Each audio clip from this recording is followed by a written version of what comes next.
지금 오네어 마이크 불 돌았는데 장해찬 청년 최고의 자범이 들어갔습니다. 네. 무슨 내용이냐?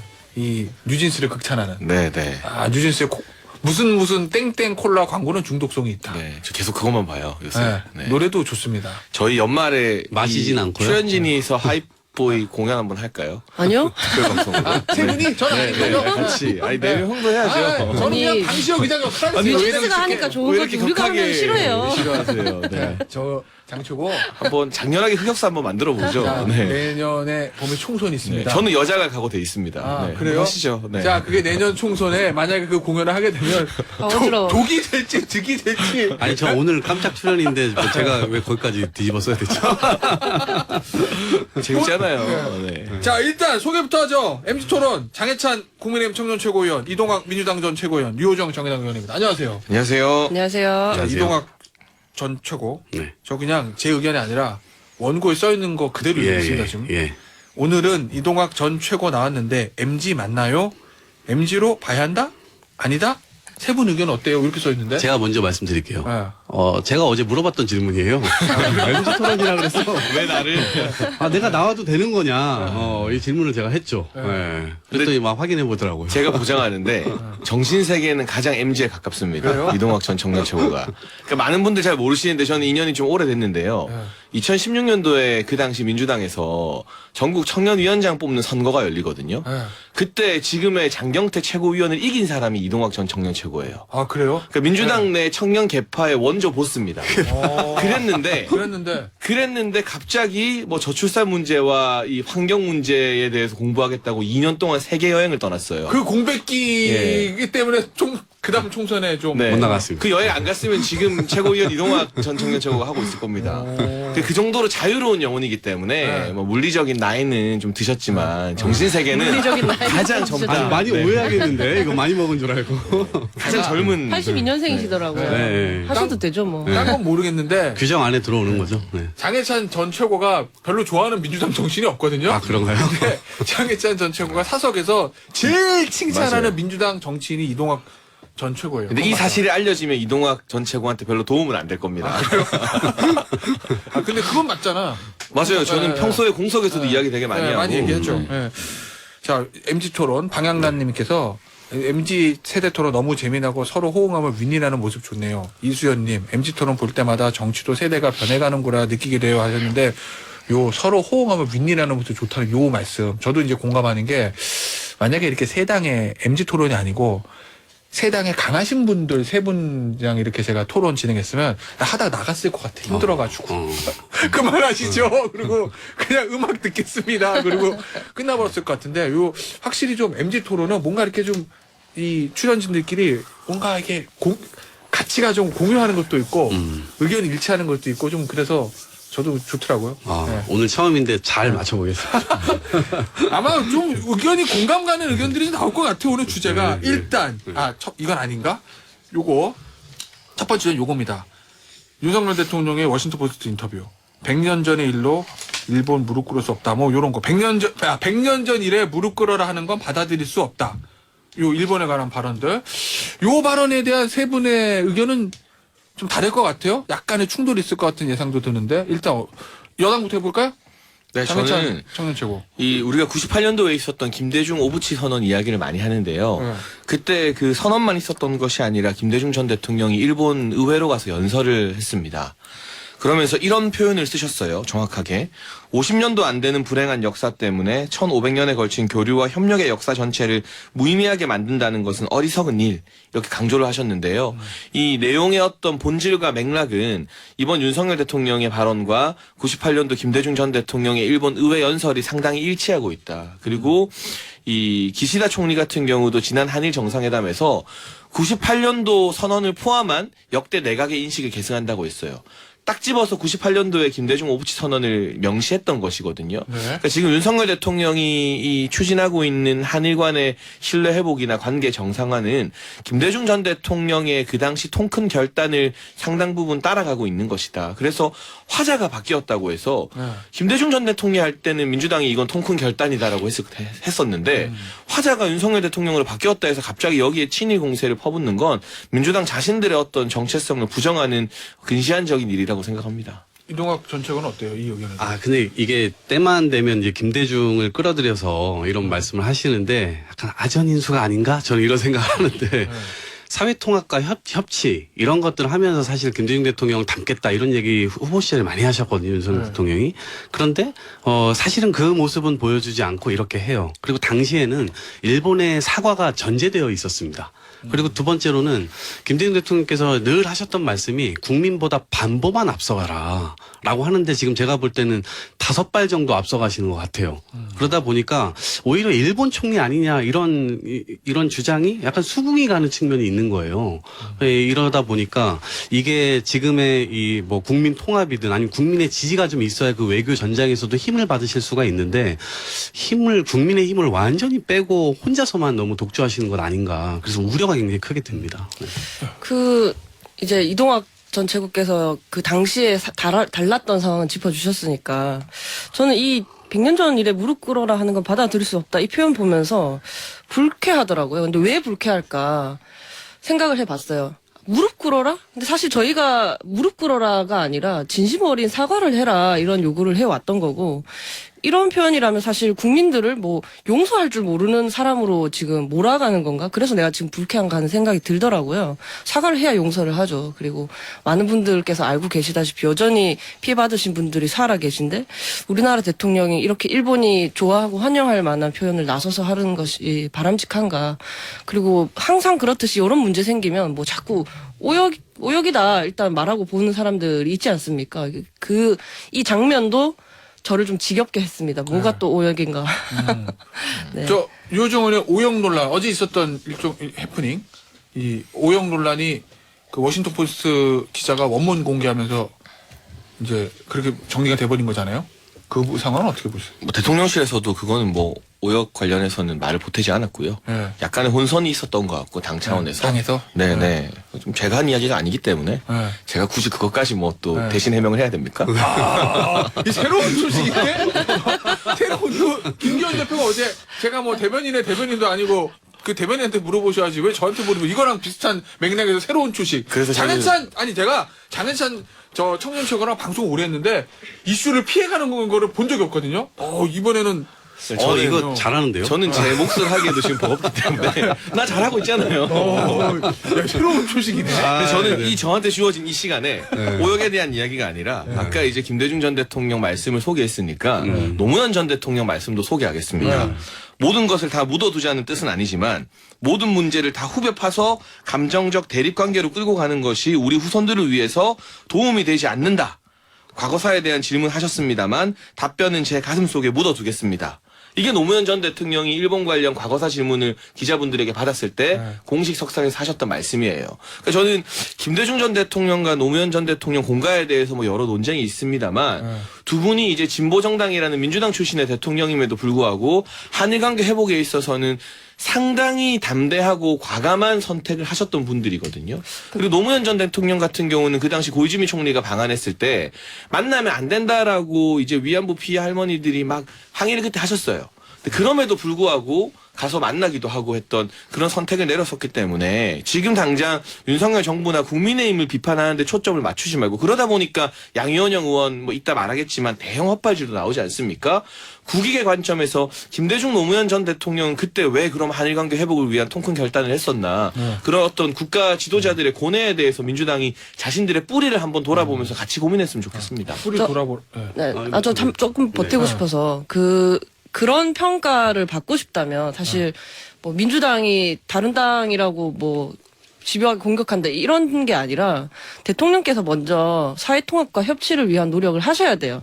그러고 나서야 그 메시지들이 비슷하게 나갔을 때 비슷한 평가를 받을 수 있는 것이지 지금처럼 연일 정쟁만 있고 하는 상황에서 그리고 사실 지금 배려하지 않은 많은 말들이 쏟아지고 있는 상황에서 이제 너네가 이해해라는 방식으로는 같은 평가를 받으실 수 없습니다. 우선 장예찬 최고께서 저런 전향적 태도를 보이는 것에 대해서 네. 평가를 일단 하고요. 전향적 태도란 거. 대답을 하지 않는 그 새로운 소식.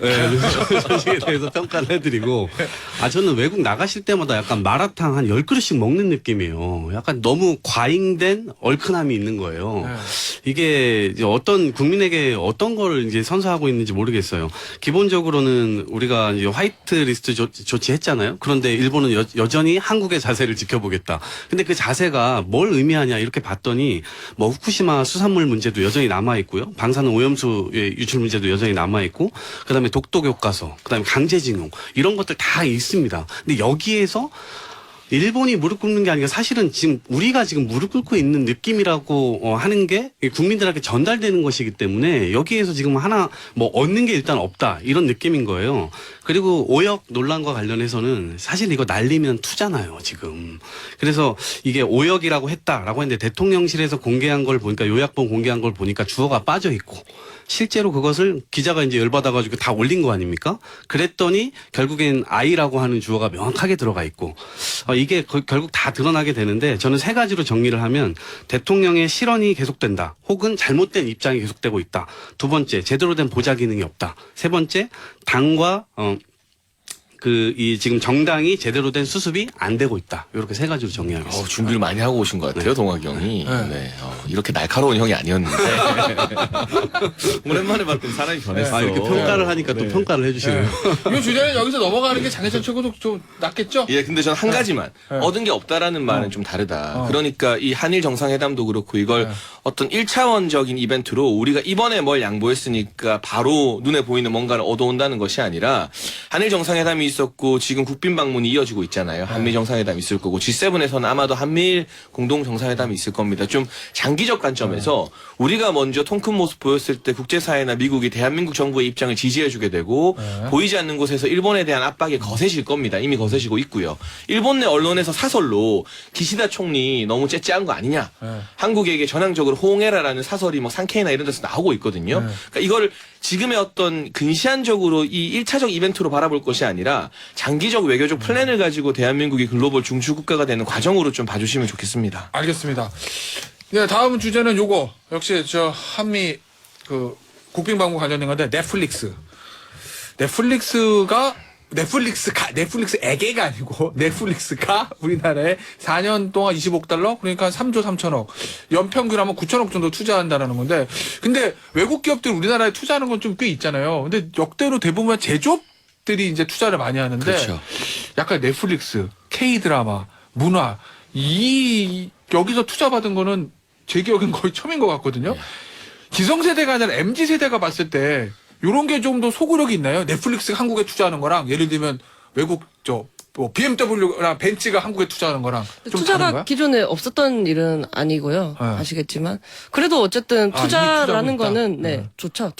투자를 받아오신다는 건 좋은 일인데 딱 그냥 요만큼입니다. 지금 너무 많은 지금 논란들이 있기 때문에 그냥 요만큼의 조타인 것 같아요. 좀만 더 후하게 말씀해 주시지. 약간 좀 더 해오셔야 될 것 같아요. 지금 이 난리를 치면서 가서 도대체 무엇을 성과를 가지고 올 것인지 많은 기대를 또 갖고 있기도 하거든요. 근데 이제 너무 많은 논란 속에서 이 좋은 소식이 하나 있어서 좀 다행이다. 좋다. 그 정도입니다. 자, 조금만 더 후한 평가를 해주시지라고 아쉬움을 호소했던 우리 장혜찬 청년 최고. 저는 이 소식 듣고 바로 유후라는 반응이 나왔거든요. 왜냐하면 그동안 넷플릭스가 투자했지만 7년 동안 1조 5천억을 투자했어요. 근데 4년 동안 3조 3천억이면 기간은 2분의 1로 주는데 투자액은 2배 늘어나기 때문에 산술적으로 투자를 한 4배 확대한다는 뜻입니다. 그리고 역대 영상 콘텐츠업의 국내 투자 중에서는 최대 규모 액수이고 산술적으로 6만 개 이상의 이제 영상 제작 관련 일자리들이 창출될 것 같아요. 근데 이게 단순히 투자액이나 뭐 넷플릭스 트렌드하다 정도가 아니라 앞으로는 콘텐츠 IP 산업이 결국에는 새로운 먹거리가 될 거거든요. 그렇죠. 이 문화로 먹고 사는 시대가 될 수밖에 없는데 그 관점에서 넷플릭스가 한국의 가능성을 보고 이렇게 대규모 투자를 결정했다는 거 그럼 아마 제가 또 웹소설 전문가잖아요. 네. 이런 소설 창작부터 시작해서 웹툰처럼 네. 단순히 영상 제작뿐만이 아니라 콘텐츠나 스토리 관련된 저변이 굉장히 넓어지고 관련된 회사들 많이 생기고 교육 사업도 활성화되고 부가가치가 굉장히 많이 창출될 거예요. 그런 측면에서 저는 이건 정말 반길 만한 소식이었다라는 네. 생각을 합니다. 자, 그런데 반길 만한 소식인데 이건 제가 장해찬 전 최고위원한테 물어본 이유가 있어요. 민주당 양혜원영 의원. 네. 왜 양혜원영 의원의 저 넷플릭스 투자 관련 요 문제에 대해서 장해찬 전 최고가 제일 먼저 지적한 거 아니에요? 그렇죠. 제가 최초로 지적했죠. 네. 네. 이건 어떻게 봐요? 쉽게 얘기하면 양혜원영 의원이 넷플릭스가 우린 처음에 올린 글은 윤석열 대통령이 넷플릭스에 3조 3천억 가량을 투자하기로 했다는 뉴스가 나옵니다. 왜 투자하죠? 지금 해외에 투자할 때인가요? 투자를 끌어야 할 때 아닌가요? 결국 이제 이걸 잘못 오해를 한 거예요. 네. 우리나라가 넷플릭스에 투자하는 것처럼. 근데 그게 아닌 게 밝혀지니까 바로 글을 내렸습니다. 글을 내리고 그런데 또 글을 올렸어요. 그 내용은 이미 투자가 결정된 거 사진 찍으러 미국 간 거 아닌가? 뭐 요런 내용의 글을 또 올렸는데 이 문제를 제일 먼저 지적한 게 제 기억에 장해찬 전 최고 맞죠? 네, 제가 아침에 생방송 하다가 어. 이 페이스북을 보고 이건 놓칠 수 없다. 그래서 생방 중에 몰래 빨리 제가 페북 글을 적어서 올려가지고 기사 인용에 많이 되는 덕을 좀 봤는데 일단 저는 좀 서글퍼요. 어떤 거요? 그러니까 이 정도의 자료 준비라던가 문해력도 없는 분들이 대한민국을 대표하는 국회의원으로 활동한다는 것 자체가 막 양의원형 비판도 했지만 그냥 좀 슬픕니다. 국민들 보기 부끄럽고 저도 정치권에 있는 인사로서 그리고 또 양가적인 감정도 들었는데 사실 윤석열 정부가 잘한 게 있어도 뭐 폴란드 방산 수출이나 이런 것들이 그동안은 홍보가 좀 잘 안 됐어요. 양의원형 의원 덕분에 이제 넷플릭스 투자 받는 건 전 국민들이 다 알게 됐습니다. 그러니까 서글프면서도 고마운 감정도 좀 들고 마지막으로 제가 이번 양의원형 의원 사태를 보면서 민주당의 고질병을 또 하나 확인했습니다. 잘못이 드러나도 사과하지 않는 거. 사실 저희 오역 논란 뭐 국민적 질타를 좀 받았습니다만 앞으로 사실관계 더 열심히 확인하겠다라면서 이 사과하고 끝냈잖아요. 예. 우리 당 수석 대변인께서. 그런데 양의원영 의원은 왜 사과하지 않는 거죠? 본인의 실수에 대해서는 일단 인정하고 잘못했다라고 말하고 다른 주장을 펼치는 게 기본적인 도리이고 상식인데 언제 뭐 내가 뭐 잘못했냐는 듯이 또 막 사진 찍으러 갔냐부터 해서 이 2차전을 벌이잖아요. 그러니까 제발 이 민주당이든 국민의힘이든 사람이 살다 보면 뭐 이 정도 어이없는 실수는 좀 특이한 케이스긴 합니다만 실수도 하고 잘못도 합니다. 뭐 저라고 뭐 실수 안 하고 잘못 안 하겠습니까? 네. 근데 그때 잘못했습니다 하고 넘어가면 되는 건데 그게 그 사과와 반성이 민주당 정치인들에게는 왜 이렇게 어려운 일인지 그게 좀 이해가 안 돼요. 저도 보면서 네. 저도 같은 시간대 같은 뉴스를 본 것 같아요. 네. 그거 보고 쓰셨구나 이런 생각을 했는데 처음에 저는 내가 반대로 봤나 뭐 순간적으로 그런 생각도 했거든요. 그러니까 제가 제대로 본 게 맞더라고요. 보면서 너무 이 민주당의 그 국민의힘과 그 검찰을 악의 세력으로 규정하고 반드시 이겨야 할 대상, 막 공격해야 할 대상으로 인식하고 있다라는 뭐 요런 인식이 있잖아요. 세계관을 이 글을 통해서도 조금은 엿볼 수 있었습니다.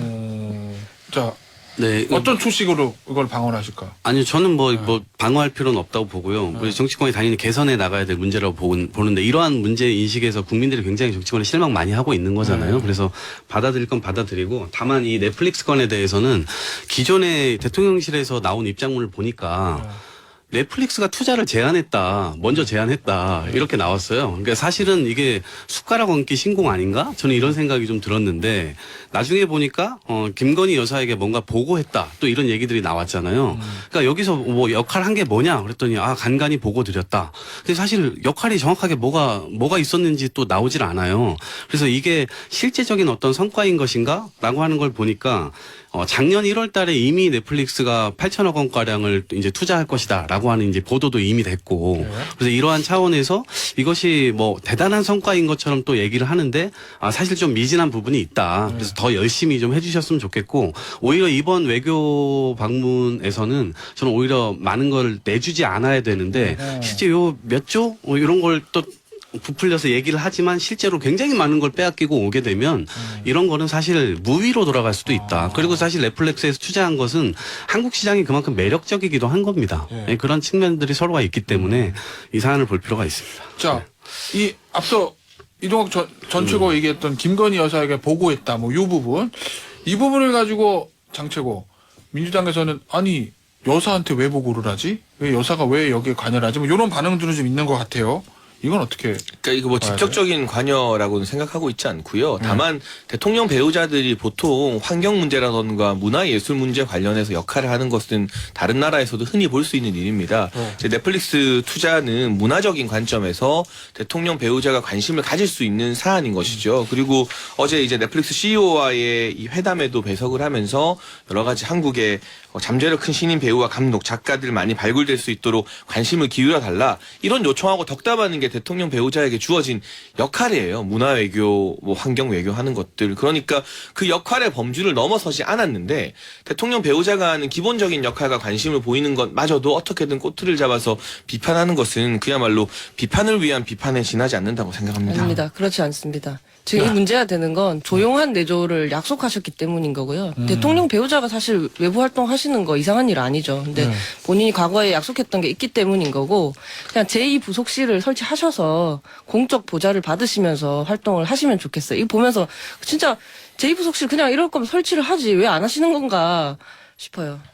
저 문제는 야당에서 많이 얘기하잖아요. 네. 집에만 있으라는 게 아니라 한남동 관저에만 있으라는 게 아니라 활동을 하되 제2부속실 만들어서 하는 게 어떠냐라는 저 야당 쪽의 의견 이건 어떻게 보세요? 저는 예전부터 줄기차게 네. 제2부속실이 만들어지면 또 제2부속실장이라는 사람이 문고리 역할을 하고 이게 이제까지 보면은 제2부속실장들이 또 주어진 것 이상의 권한을 누리는 경우가 있어서 네. 기존 부속실 내에 뭐 대통령 배우자 팀 명부인 팀 정도가 생기는 건 괜찮다고 생각을 해요. 네. 부속실장 아래의 체계로서. 근데 별도의 기구인 뭐 부속실을 또 하나 만드는 건 좀 부적절하다고 보고요. 그럼 혹시 지금 있습니까? 부속실 안에 영부인 팀? 뭐 공식적으로 아직까지 발표되거나 드러난 건 없는 것 같아요. 다만 이제 공식적으로 하셔야지. 이 대통령 배우자의 행보를 보좌하는 직원들은 있겠죠. 그런데 아마 그분들이 뭐 24시간 그 일만 하는 것이 아니라 부속실 업무를 보면서 그때그때 뭐 그 업무를 같이 보거나 파견을 나가는 형식인 것 같은데요. 배우자 팀 정도는 생기는 게 나쁘지 않다라고 생각하고 있습니다. 알겠습니다. 우리 세 분께 출연료를 드려야 되니까 광고를 듣고 3부를 다시 돌아올게요. 네, 돈봉투에 넣어서 주세요. 자, 요 얘기 좀 해볼게요. 미국 국빈방문과 관련해서 가장 중요한 게 안보 장치고. 아, 그럼요. 네. 네. 확장 억제. 저 진짜 요새 북한 때문에 불안해서 잠을 잘 못 자요. 그래요? 네. 네. 한국식 핵공유. 네. 요 얘기들 나오잖아요. 문서에 담는다고. 이거 예를 들면 이런 거 있잖아요. 이 지지율이 사실 지금 그리 좋지는 않습니다. 네, 네. 그 상황에서 만약에 한국식 핵공유라든지 확장 억제 전략 이런 부분들을 별도 문서에 담아오는 거를 가지고 온다면 뭔가 지지율 상승에 도움이 될 거라고 보세요. 특히 이제 MZ세대 지지율? 근데 저는 이게 대한민국 생존과 직결된 문제이기 때문에 뭐 이걸 지지율 때문에 어떤 식으로 연관시켜서 분석하고 싶진 않아요. 우리 국민들께서 평가해 주시겠죠. 다만 소위 말하는 MZ세대라고 하는 2030의 인식을 조사한 결과들을 보면 이 북한 문제나 이 대중국 문제에 대해서 그 위에 기성세대보다 훨씬 더 강경하게 반응을 하고 있습니다. 그러니까 반일 감정보다 반중 감정이 훨씬 더 심하다는 게 여러 결과로 나오고 있고 북한에 대해서도 굉장히 어떻게 보면 강경한 태도를 지금의 20대들이 많이 보여주고 있거든요. 이거는 저의 내피셜이 아니라 여러 조사 결과로 이미 증명된 데이터이고요. 그렇기 때문에 이 확장 억제에 있어서 진일보한 어떤 성과를 이번 한미 정상회담에서 가져오게 되면 그 부분이 이 젊은 20대, 30대에게도 상당 부분 호응이 있을 거라고 생각을 하고 있어요.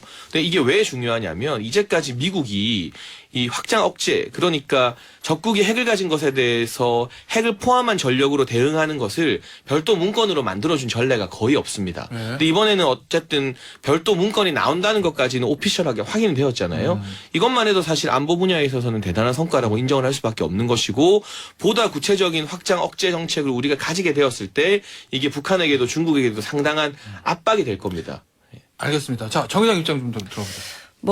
우선 정의당은 해구산 강화라는 부분에 대해서는 좀 부정적인 입장입니다. 바로 직전 코너에서 심상정 저희 의원님께서 인터뷰를 하신 걸로 알고 있는데 지금 지지율 측면을 물어보셨으니까 좀 그쪽을 부각해서 말씀을 드리자면 사실 지지라는 건 극보수 지지 외에는 이것 때문에 직접적으로 그렇게 많은 영향이 있을까 싶거든요. 보통은 이제 시민들이 일상생활을 하면서 외교에 깊은 관심을 두고 살아가진 않잖아요. 그 우선순위가. 아무래도 경제가 좀 그렇죠. 우선- 그것이 근데 나의 먹고 사니즘에 영향을 미칠 때 아니면 뭐 큰 사고가 났을 때인데 요즘 뭐 논란 때문에 좀 많이 보시게 되는 것 같긴 하고요. 미국과 관계가 끈끈해진다고 지지율이 오르는 건 아니지 않습니까? 일단 이렇게 핵 공조를 하고 그렇게 해서 만약에 중국과 뭐 러시아를 자극해서 동북아 정세가 대결 구도로 치닫으면 뭐 당연히 이제 대중 수출 뭐 이런 쪽에 영향을 미치게 되는데 그러면 먹고 사니즘에 영향을 주게 되는 거죠. 저는 예전에 게임업계에서 일하지 않았습니까? 네, 그렇죠. 그때마다 이 중국과의 관계가 흔들릴 때마다 중국은 서비스 허가를 내거든요. 판호 네. 문제가 있는데 그게 경색되면 난리가 나는 거예요. 저희가 이제 한국이 게임 수출액이 한 10조 원 가까이 됩니다. 그 중에서 3분의 1이 중국이에요. 그래서 또 작년에 이제 제가 전반기에 선잘비에 있을 때도 판호 문제가 또 경색돼가지고 다루곤 했었는데 사실 요즘에 그것이 경색된 게 좀 풀린다고 해서 게임사들은 또 좋아하고 있는 기대감을 갖고 있는 와중에 이런 문제들이 터지면 또 다시 불안해지는 거죠. 조금 이제 장기적 관점으로 외교를 해야 한다 아까 말씀하셨으니까 좀 더 많은 것을 고려하면서 외교해 주시길 바라겠습니다. 이동욱 전 최고는 이게 이거 어떻게 보십니까? 지금 저희가 지금 지켜봐야 될 부분이 그 해구산 하나만 볼 것은 아니고요. 그다음에 그거 하나만으로 무슨 MZ세대의 지지율이 올라갈 것 같지는 않아요. 이게 뭐냐면 외교 수사가 지금 가득하거든요. 그 수사를 다 걷어내고 보면 그래서 요약을 해보면 일단 반도체 중국에 팔지 마. 이게 하나가 있고 두 번째로 우크라이나에 무기 지원해. 이게 있어요. 그리고 세 번째 일본한테 너네가 무릎 꿇어.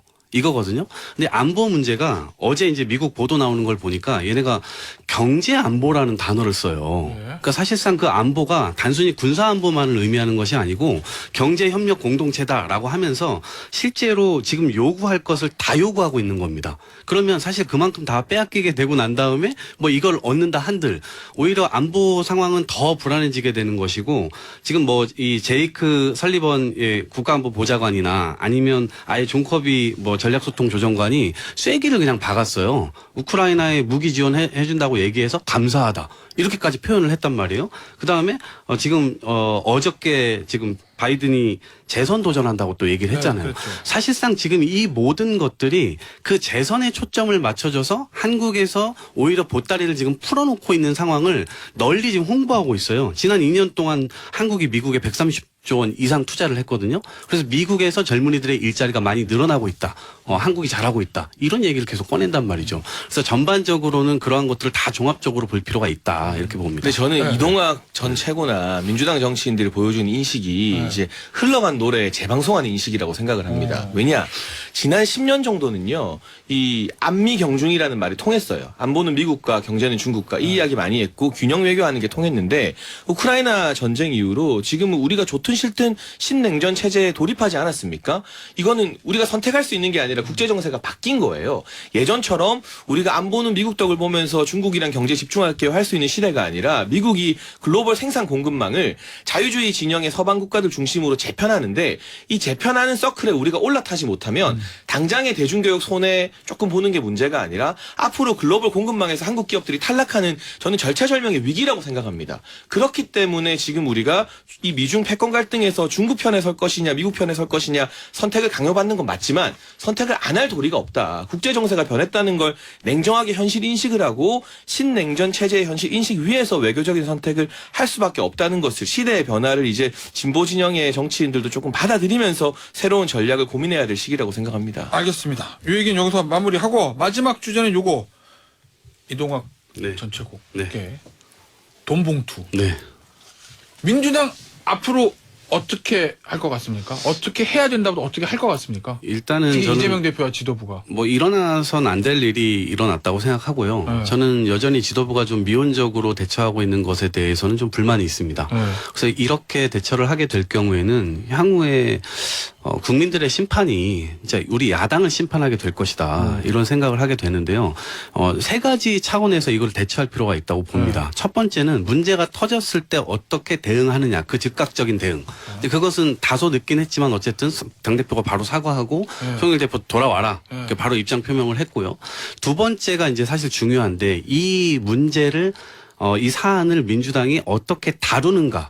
네, 이 문제가 지금 굉장히 중요하고 지금 이 문제가 계속 지금 불거지고 있는 상황인 거잖아요. 그런데 민주당이 사실 검찰을 신뢰하지 않는데 갑자기 검찰한테 이거를 제대로 빠르게 수사했으면 좋겠다.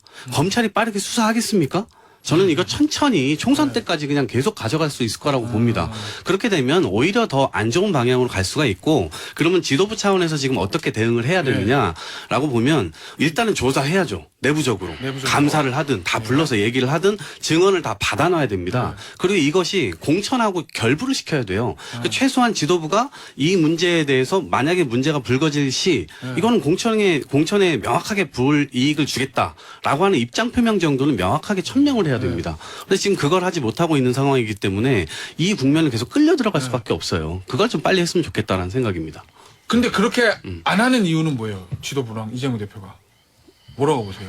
그러니까 수사할 수 없다라고 하는 건데 이걸 조사한다 한들 실제로 뭐 진실을 밝힐 수 있겠느냐라고 하는 건데 그 조사의 한계성은 국민들도 인정을 할 거예요 아마. 그래서 그러한 측면까지는 뭐 수사권이 없으니까 당연히 못 하겠죠. 그렇지만 이 지도부의 입장이라고 하는 건 천명해 둬야 된다.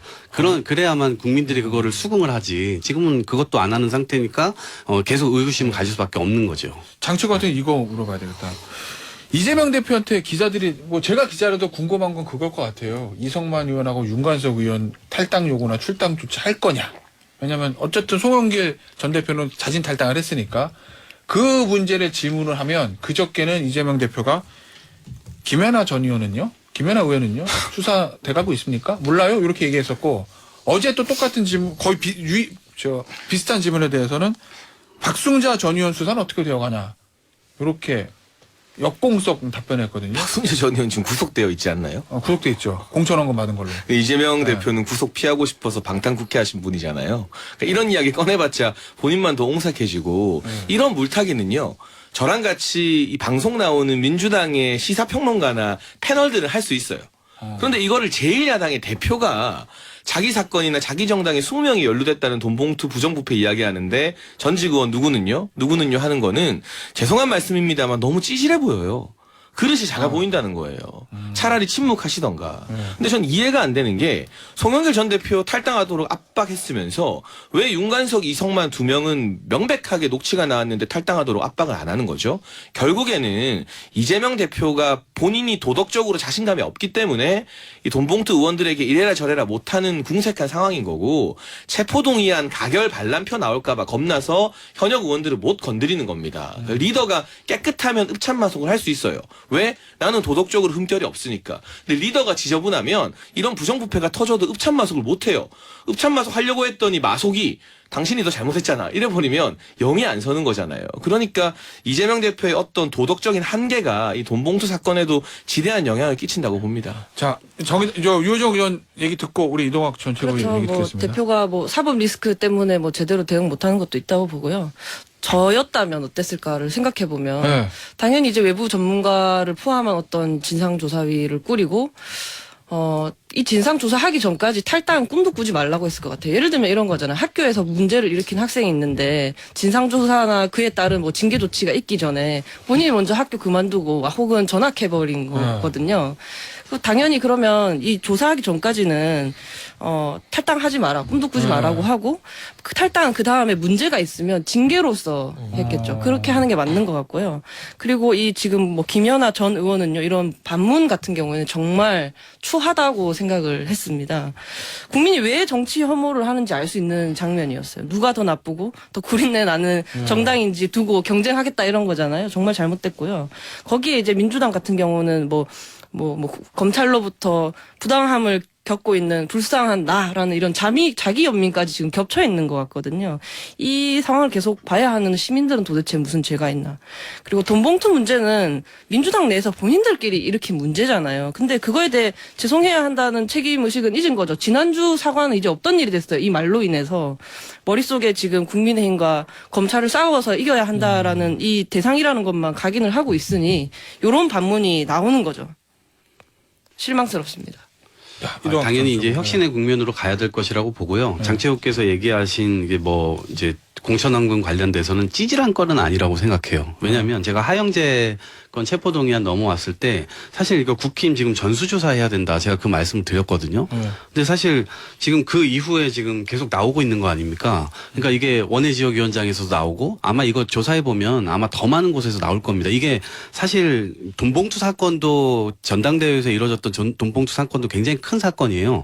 그렇지만 이게 이 민주주의의 근간이라고 하는 선거에서 지금 돈을 주고 공천을 한다라고 하는 돈을 받고 공천을 한다라고 하는 게 기본적으로 국민의힘에서 지금 관행으로 있는 것인지 아니면 어디에서 이루어져 있는 것인지 이런 부분들에 대해서는 조사할 필요가 있는 거거든요. 그래서 그러한 부분도 그냥 오히려 역으로 물타기를 하는 것이 아니라 이제 그렇게 좀 했으면 좋겠고 저는 이게 이제 어쨌든 정치권이 전반적으로는 반성해야 될 문제라고 보지만 국민들 전체에 있어서 지금의 정치가 제대로 된 이 모습들을 보여주지 못하고 있는 것에 대해서 저 역시 전직 지도부의 한 사람으로서 반성도 하고요. 앞으로 좀 제대로 된 이 대응들을 해나가야 되겠다 이런 생각. 저희는 아니, 적어도 하영재 의원 체포동의안 부결시키면서 방탄해주진 않았습니다. 알겠습니다.